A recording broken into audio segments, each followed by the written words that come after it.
clicking the button. Welcome. And maybe we're live. I don't Maybe. see it yet, but it might just be delayed. I think it's coming. It's totally gonna happen. Amy, we got to We're hang good. out recently, like in person, you and me, and a lot of other people. Do you remember? Yeah, it was the most fun I've had this fall. And that's Most including, oh, that's throwing a Disney cruise in there too. yeah. Maybe How'd not. the The Disney cruise most fun. go? Second. It was the uh best conference that I've ever been to. I can say that with confidence. yeah, it was really good. To everyone who to everyone who came, we were able to put the first in-person ever Redwood conference on in Southern Oregon, and people literally came in from around the world. Like that's Yeah. fair, right? Yeah. Australia. Thailand, Australia, yeah, Thailand and Australia count. So Danny and some startup founders, and it was a really wonderful time. It's yeah, everyone says their conference was the best, but like this really was the best. It was the best. And The we've content, the conferenced. Some of stellar. us are older than others, so some of us have conferenced a few times more than others. But this We might have have been the best. experience. We have We experience. experienced conferencers. So it was really, yeah, really amazing. To everyone who was able to come in person, it was just an honor that you would make the time and effort to do that. And I know it was a really just solidifying, catalyzing, shall I say, moment for the community and for everyone that joined live. Incredible to have you participate that way. Meant a lot that you'd come and just spend time with us online. And then we have some plans. We have videos now, and we have a lot of collateral. So, Amy, you and I don't have a plan, but shall Oh, we I have just a plan. say, I oh, you have a plan? I Do have we a want plan. to? Do we? Do you want to just little teasers on what the plan's going to be? I mean, Yeah, we so got we'll ideas. yeah, so we'll drip the content out and it's I mean it's stellar. If I can say one of my favorite things about the conference was I mean we already know that Redwood's great, right? We love Redwood. We're all in on Redwood, but the conference just solidified even more if there was any doubt in anybody's mind that the Redwood ecosystem is just stellar and the people around um, Redwood are fantastic and the partnerships that we have. And so the content was not just Redwood specific content. It's like if you're building a startup, if you're a builder, this is the content that you want to watch and consume.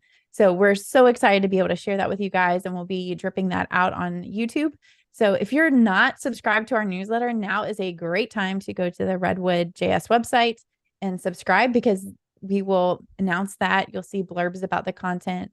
And some of the things that we're even going to be talking today about React server components will include details for that. So that's going to be probably the best way to connect with us and know what's coming.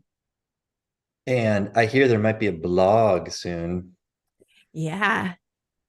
Did you see my message? I did see your message. Okay. Um, we're gonna have a blog. So that's a problem. We're actually saying it live. So it's our commitment to you that there Yeah. will be a Redwood blog because you know that whole thing where you're like, where do I go to find information about Redwood? Is it the forums? Is it The on news feed. Twitter, Yeah. formerly known as the app, formerly known as Twitter? But we're gonna have one single place that'll be the main feed of information, so you can find out about things, and then we're gonna write about things too, right? Like that's why you have a blog. I Yeah. used And to know we've what done blog some stood fun for. What is things. blog? A weblog. Web. Oh yeah, that's right. The web. The How to web. turn a web The blog? inter How to the turn? internet Never mind. blog. Oh Yeah. boy. But it'll Oh be exciting. boy. We built some really fun stuff. And actually, if you check out the YouTube feed, you can see some of that highlighted with the badge app. And then DT's done some fantastic stuff with Redwood streaming and real time and all the things. So actually explaining how we did that and how you can work those topics and concepts into your project, I think will be really helpful for everybody. Yeah. Turns out we're not really great at sharing the things that get built very well in one place. So we're gonna do that. Expect some Back to case great studies. things. Yeah. Yeah, case studies Redwood style. All right. Good work on the banter. I think we crushed that. Right? Crushed it. Best banter ever. Tom's like, when are they? Tom, we'll let you go live here in a second. So actually, Amy, That's the nice thing because can you you have do the this? control. Can you do the You have the security power. thing? The So security thing. okay, Tom, you can start your video now. If you want to come up, I think you might have to unmute Tom, Sure. but I was going to do the intro on like why React Server Components are going to practice a little bit. talked a lot about React and React Server components at the conference.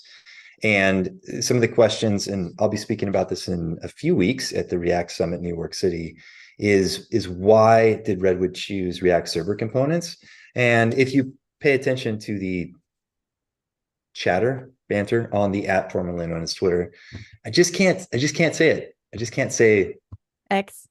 yeah, nope, doesn't work. Also, Tom is muted, so we can still say whatever we want. Oh, we can say whatever we want. This is perfect. um, how do we unmute Tom? Oh, I don't I see know it how right there. you I have the got it. control. Tom's now unmuted. Wow. Tom I'm may join the David, not me. conversation. You can force unmute me. That's I can real power. force. That's a real.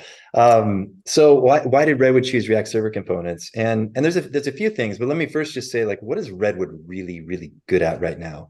If you need to build a dynamic SPA, we don't think there's anything else in the JavaScript ecosystem that gives you everything you need out of the box with strong opinions, conventions, set up for going from MVP to scale that Redwood does. Granted, not everyone on the internet shares our opinion, but we have a lot of startups that have built really amazing, complex, sophisticated applications on Redwood, and they're starting to scale their teams.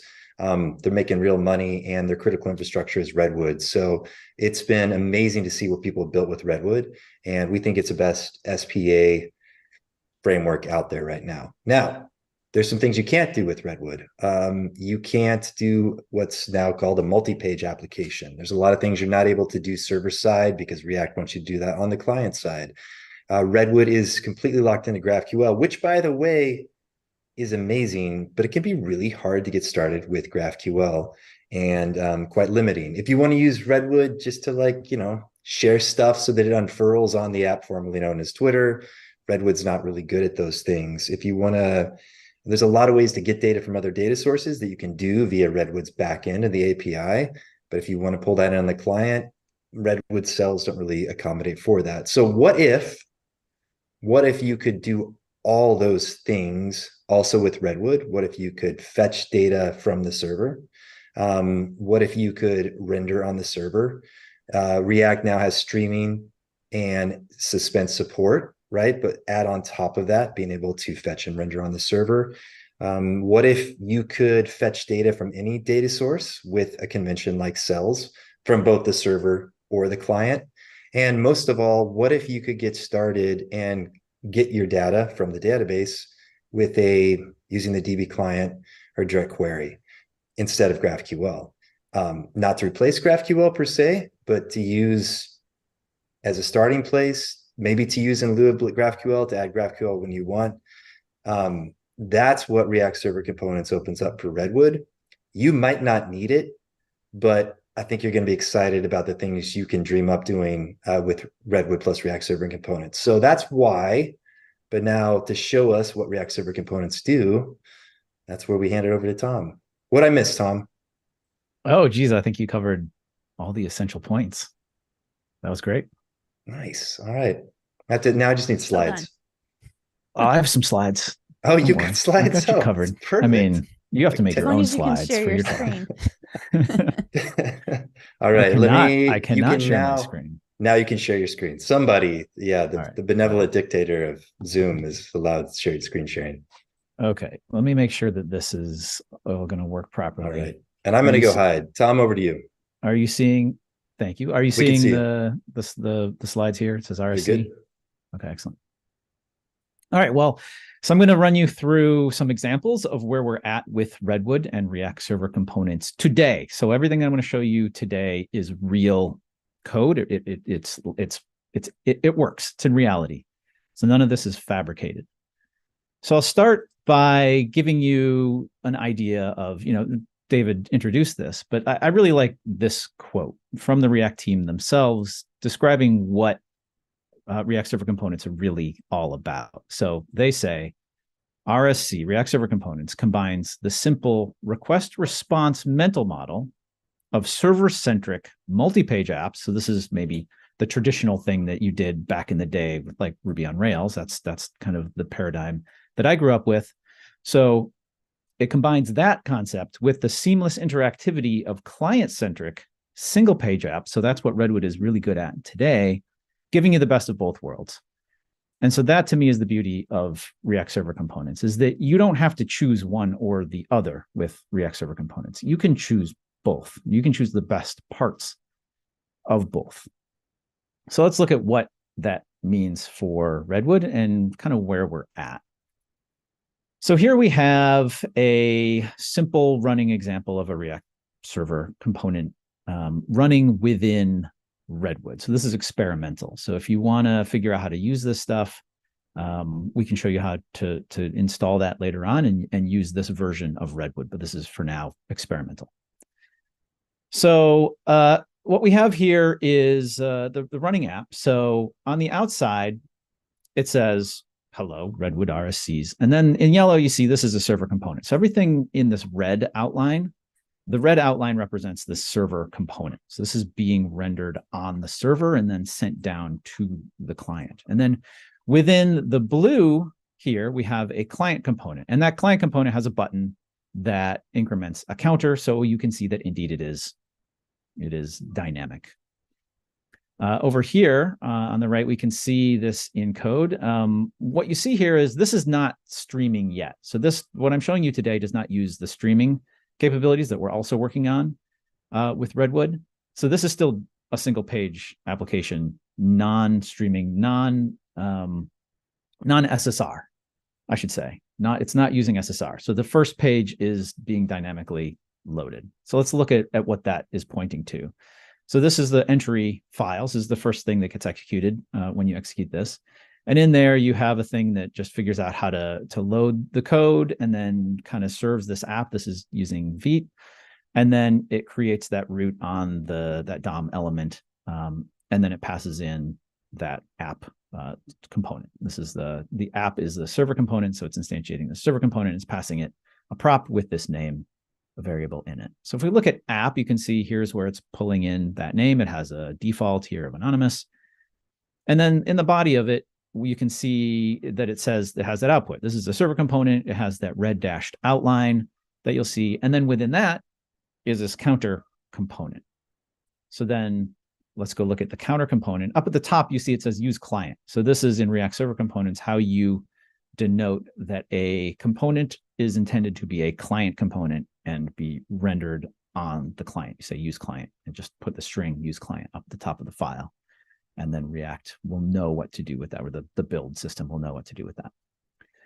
So in this file, you can see normal stuff. It has some state that it's just using use state for, and it has the blue dashed outline, and then it prints out what that count is, and then it has a button that you can use to change the count, which just increments it by 1 in the normal fashion.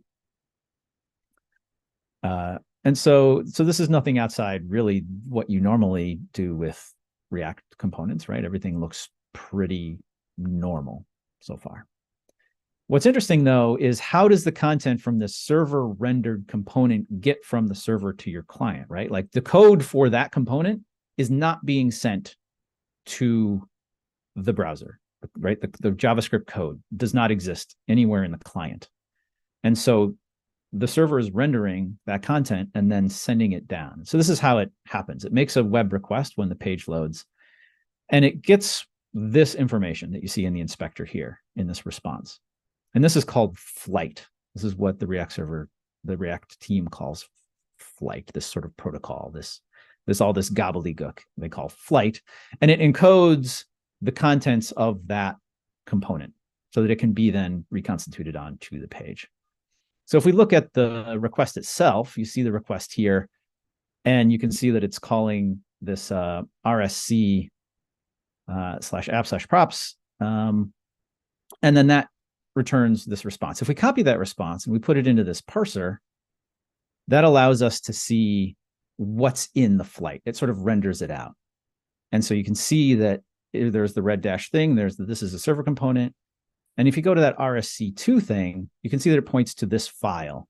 And that's where that client component is being embedded. So if we pull that up in the inspector, then you can see here essentially the code for the client component. So that does go down to the browser. The client component gets sent down like normal, but the server component, the contents of that server component, and also the points where it needs to inject the client components, all of that comes down with that flight information in that request.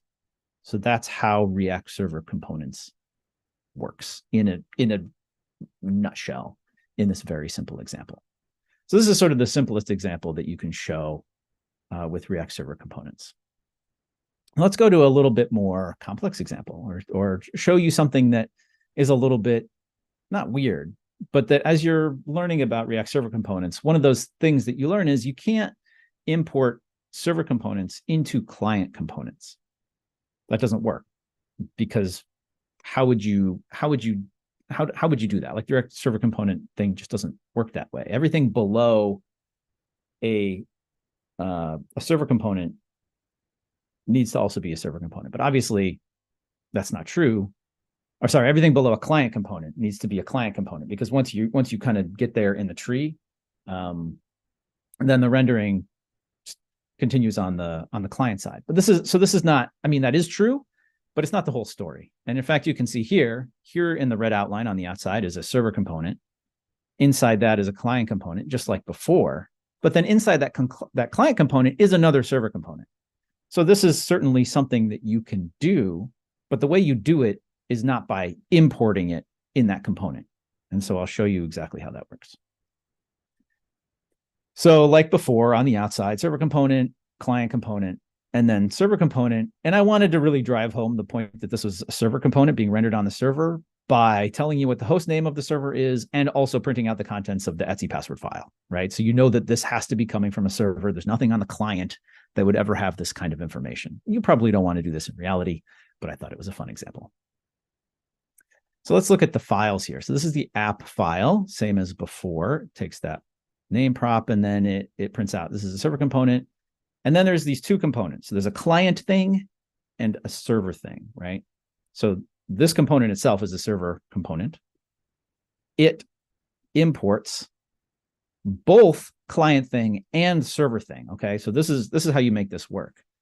Is in this server component, you're importing a client component, but you're also importing the server component, that nested server component, all in this server component. And those are going to then be passed where necessary. So here, let me show you client thing. So client thing is just a component. It takes a child, so it takes children, and then it prints those children inside of it, okay? And then server thing, here it's using FS and OS libraries to pull a host name and the Etsy password file, and then it just prints those into the page. This is the server, that embedded server component, that nested server component. And those get passed. So again, we can see the flight information. So this is again going to say, well, my top level component is a server component. Give me the contents of that server component, because I'm not going to get the code for it. So dear server, please render that for me and send me down the contents. So here you can see those contents. And if we copy that and put it into this parser, like before, we can find that sort of zeroth tree element. And in there, we see the contents. So we have that server component on the outside. So here's that red dashed outside app component. And then you can see it says this is a server component. And then you have this line here that says this is a client reference. So we can go look at that number 2 client reference if we wanted to. But then look, there's more information now inside of that client reference, because again, you have to remember that server component that's inside, that nested server component, comes from the server, has to be passed down. It's passed down through flight, but the flight information shows you where the client components are embedded in that tree. And so here it's, here's where it shows the host name. And then it has this reference to number 3, which is all of that Etsy password file information, which it shows here. And this parser doesn't deal properly with these line breaks, which is why it's all kind of cluttered up, but whatever. So that's how that information gets passed down, and how you can embed, how you can nest server components inside client components. If you couldn't do that, then this would not be very useful. Okay. So this is how you do it. You have to pass down server components through client components if that's what you're trying to accomplish. Okay. So that brings me to a question that I think about a lot, which is what if? What if in Redwood we could do something like this. Let me show you. So we have cells, right? You're familiar with Redwood cells. But now that we have a server that's rendering components, what if we can ask it to do more as well? So let's try this. Here's a cell, post cell. What if I could import the database directly into my cell, right? Now, you might think that that's crazy because this is on the web side, right? But if we start to blur those lines, and React Server Components definitely blurs those lines, what if we can replace the GraphQL query with a function that just returns data? And maybe it returns that data from the database. So we're using Prisma here. So we're just going to return a posts key that has db.post.find many in it. And well, where would that go? Oh, well, that's essentially the same thing that GraphQL is doing behind the scenes, is it's going over a protocol from the client to the server to go fetch that data and then return this posts key with this post information into it. But what if we could cut all of that out and instead just ask the server to do that while it's rendering this component? Wouldn't that cut out a lot of that back and forth? And so these are the types of things that we are thinking about now. Things that would make it so that GraphQL becomes an optional add-on for when GraphQL makes sense for you. And maybe GraphQL doesn't make sense right away. When you're in an early prototyping phase of your application, or if you just don't need the types of things that GraphQL is really, really good at, we think that you could go much farther, much faster by doing this more direct type of fetching of data, but still use the cell pattern. And so we can still give you those Redwood advantages in doing so. Okay. So that's something that we're thinking about right now. And as I said, maybe no GraphQL is required in this future React Server Component world that we could live in, but we still love GraphQL and we will still continue building on GraphQL. And you see that with the real-time stuff that DT's been working on. Is like, we're really still dedicated to GraphQL. It will always be a part of Redwood, and you'll always be able to build Redwood applications with GraphQL from the get-go if you want. You won't have to do any of these other things that we're talking about if you don't, if that's not your style. And maybe you don't even have to do client-side data fetching. Maybe you can do that all in server now with React Server Components using something that is a more transparent thing. So I'm going to show you one more thing, which is server actions. And these are like truly like mind expanding. So I'll try to go over this quick because I know that I'm using a bunch of time here. But this is so cool that you really are going to want to see this. So again, here we have a server component on the outside, and it has a server counter. Okay, that's something new. This counter is going to be representing data that's on the server. And then you have a client component, and it has its sort of local state, its client state. And you can press this button and it increments that client counter, but you can press this button and it increments the server counter. You can press it a few times, and it's now going to maintain this count on the server. And I'll prove that by refreshing the page. Okay, refresh the page, boom. Client count goes to 1, but server count remains 17 because that information is stored on the server and it's being fetched on the server and embedded into this page when the page loads. So how does that work? Here's the app file, just like normal. And says this is a server component, and here's the server counter. So it calls this get counter function. Where does that come from? That comes from this funcs.js file. Here it is. Inside it, here's something new here as well, right? Remember, before client components say use client at the top, well, server actions say use server at the top. So these are functions that you're going to be able to call from your client to execute on the server. Okay, and in this counter, we've got some function, get counter, that just returns this counter variable. Counter variable is just this variable that is maintained in memory on the server for now. Like, that's not something that you would actually want to do because nobody wants to maintain in-memory state on a server. Like, that's insanity. That's madness down that path. So what this really means is there's probably a database that this information is coming from. This line here basically represents information that would be stored on a database. We just haven't hooked up the database stuff to this yet. Okay, so imagine this is coming from a database being stored on a database, whatever, it's server-side state. And then you've got the server action counter that takes an increment prop and is passed increment. Well, what's increment? Increment also comes from this funcs file. And if we look at that, increment just takes a delta. It's an async function. It takes a delta, and then it adds that to the counter. So this is the function that is being called from the client. And so it's passed in. So here's a server action counter. It takes this function as a prop. So let's look at server action counter. And here it is. It takes that increment, which is that function that you can see the type for it above. It's a function that takes a number and returns a promise. It prints out, this is the client component, and shows the client count. And that count is just that local state, right? So this is the client component. It says use client at the top. It has its local state. But then it has a couple of buttons. Okay, so there's the button that sets the client counter. That's normal, just uses set count, that local state. But here's the button that changes the server count. Okay, so this is the interesting part, the new part. This is how we, on the client, request that a function be executed on the server and then refresh the necessary parts of the page. Okay, so right, so that button, the label on that button, increment server count by count, that's whatever that client count number is. And then we've got the button with an on-click handler, and in that handler, we're going to call this mutate function. This is what tells the React server component that it needs to update stuff on the page after this happens. I'm saying I'm going to change stuff on the server, and you're going to need to send me back new server content with updated information. And then within that mutate, then we say what function we want to execute. So this is the increment function that's passed in, that lives in that funcs file. Okay. And it's passed the count. And so this is going to happen transparently. It's like, I'm not doing any protocols here. I'm not doing any GraphQL. I'm not doing any TRPC. I'm not doing anything. I'm not doing any protocol as far as I'm aware as a programmer of this. So again, that's this function.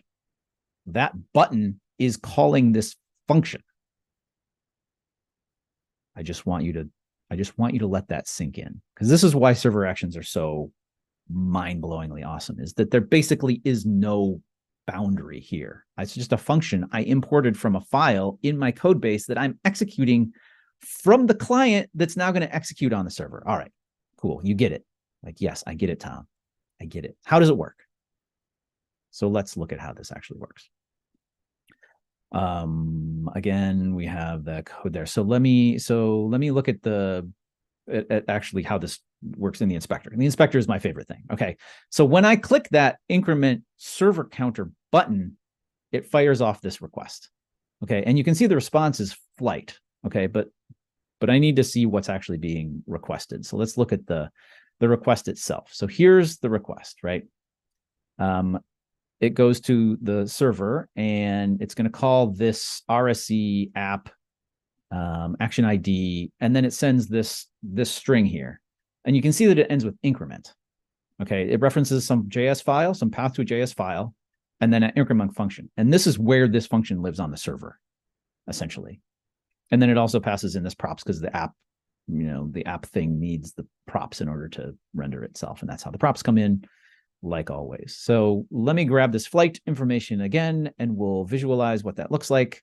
With this parser, we look at the tree, and just like normal, there's the red dash thing on the outside.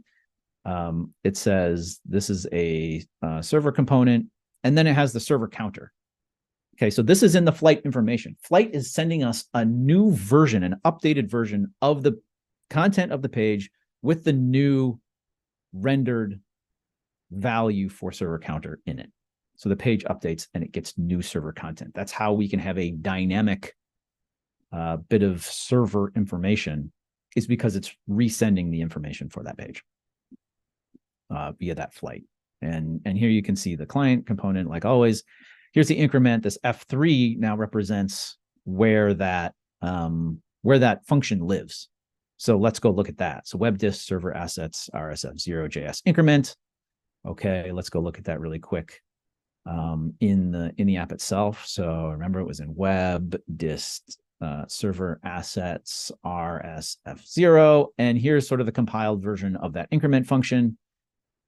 And so this is where it lives, right? So the client knows where the function lives, and it's just telling the server, hey, here's a function I want you to execute and some data for it. go do that when I press this button, and then manage updating the state of the page for me afterwards. That's what that mutate does on there. So look at that. With a couple of lines of code, there is no protocol. Gone.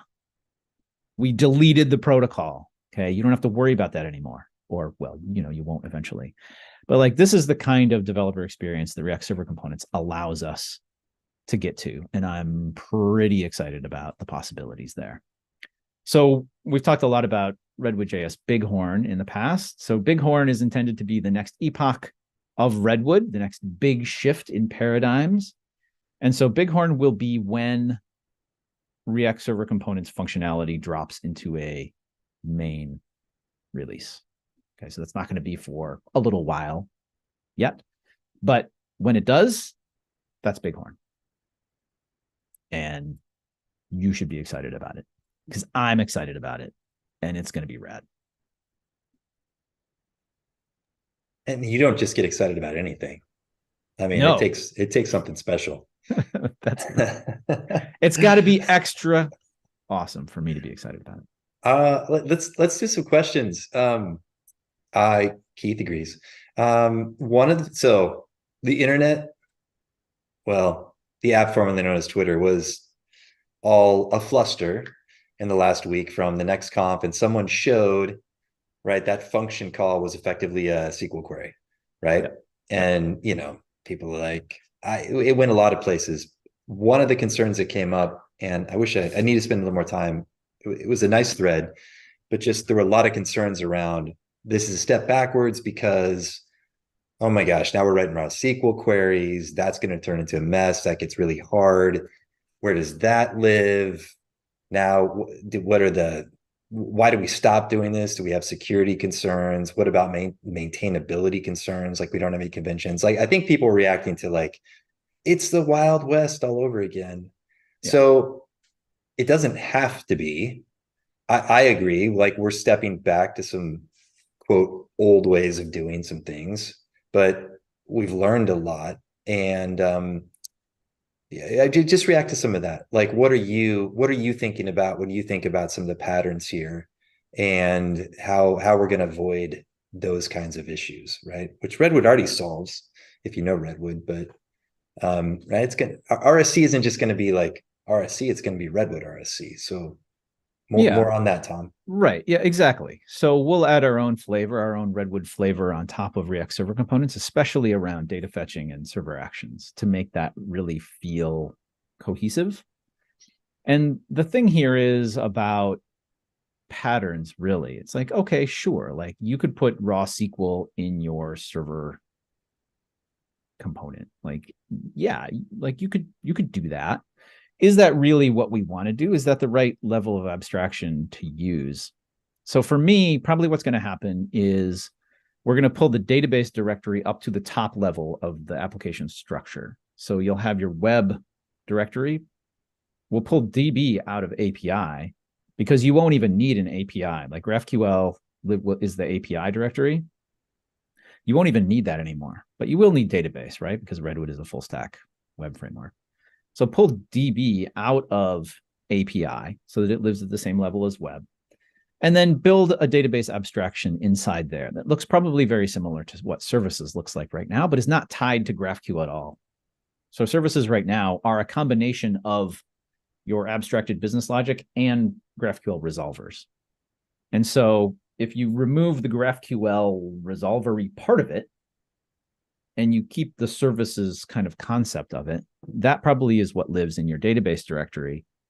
And now from your cell file, like, I imported DB into my cell, which is probably not what you're going to do, because that's too close to you don't want to be that close to the DB in that context.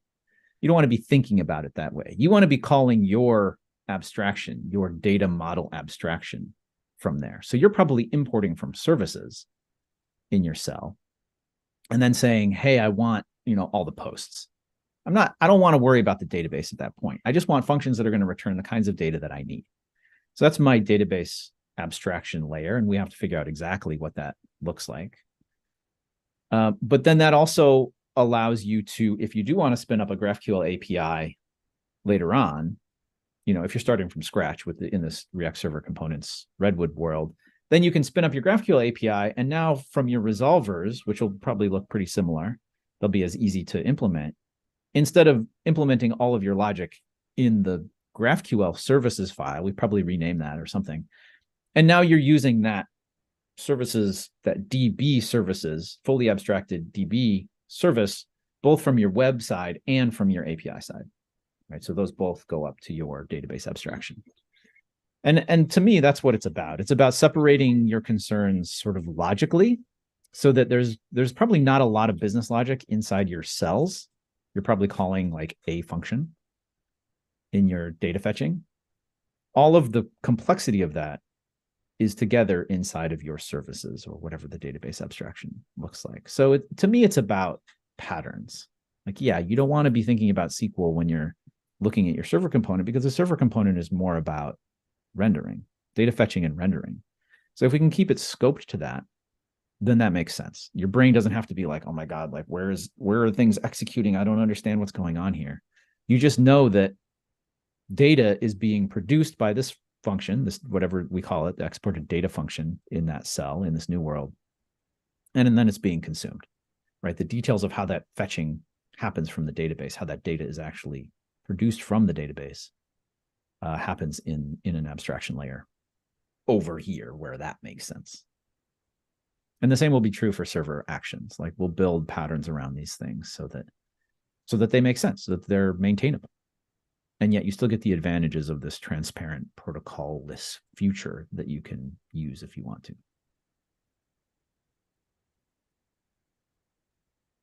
One more from YouTube. Amy, do you have any other questions? Do you have any more? Okay, here's the one.